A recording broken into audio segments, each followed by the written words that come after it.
উর্ফি জাবেদ, যিনি তার সাহসী এবং প্রায় বিতর্কিত ফ্যাশন পছন্দের জন্য নিয়মিত সংবাদ শিরোনামে থাকেন, এবার তার পোশাকের কারণে নয়, বরং নিজের চেহারার আকস্মিক পরিবর্তনের জন্য নেটিজেনদের আলোচনার কেন্দ্রবিন্দুতে এসেছেন।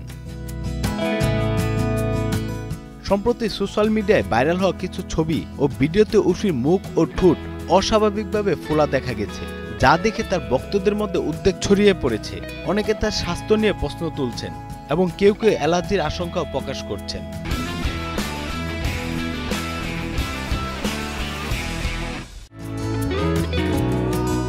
ভাইরাল হওয়া ভিডিওগুলোতে দেখা যাচ্ছে উর্ফির ঠোঁটে বারবার ইনজেকশন দেওয়া হচ্ছে, যা দেখে অনেকে আতঙ্কিত হয়ে পড়েছেন। তবে এই হঠাৎ পরিবর্তনের আসল কারণ ব্যাখ্যা করলেন উর্ফি নিজেই। তিনি জানিয়েছেন তিনি তার মুখের পুরনো ফিলাপস অপসারণ করছেন, কারণ সেগুলো ক্ষতিগ্রস্ত হয়ে গিয়েছিল।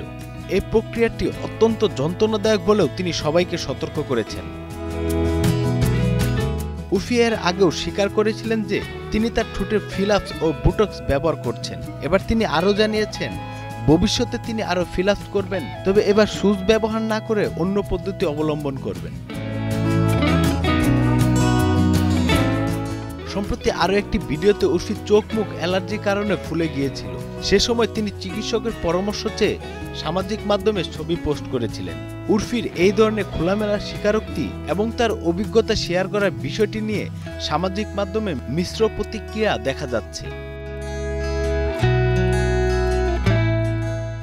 জাকির আহমেদ, কালের কণ্ঠ।